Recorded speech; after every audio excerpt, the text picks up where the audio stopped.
আল্লাহর এত গণিত নেয়ামতের মধ্যে সবচেয়ে বড় নেয়ামত বলছি মানুষ, 2 নম্বর বলেছি ঈমান। ঈমানের মতো বড় নেয়ামত আর কিছু নেই। হযরত আমর ইবনে আস রাদিয়াল্লাহু তাআলা মুসলিম শরীফের রওয়ায়াত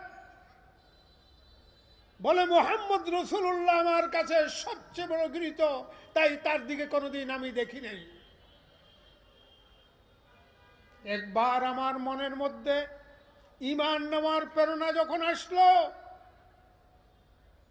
তাই তার কাছে গিয়ে বললাম, মুসবুত ইয়ামিন ইয়া রাসূলুল্লাহ, হে আল্লাহ রসুল, আপনার হাত মোবারক প্রসারিত করুন, ডান হাত মোবারক, আমি আপনার কাছে ঈমান গ্রহণ করব। আল্লাহ রসুল হাত প্রসারিত করলেন। হযরতে আমরুল আস হাতটাকে গোটাই নিলেন, বললেন, এ আমার কি হয়েছে তোমার, তুমি হাত গোটাই নিলা, ঈমান নেওয়ার কথা বললা, হাত প্রসারিত করতে বললা, আমি করেছি, তুমি হাত গোটাইলা কেন? হুজুর, আমি কিছু শর্ত করতে চাই। কি শর্ত করতে চাও?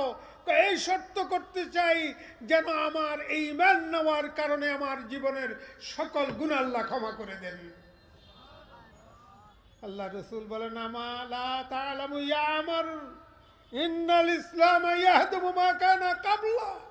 হে আমর, তুমি কি জানো না ইসলাম অতীতের সকল গুনাহকে ক্ষমা করে দেয়।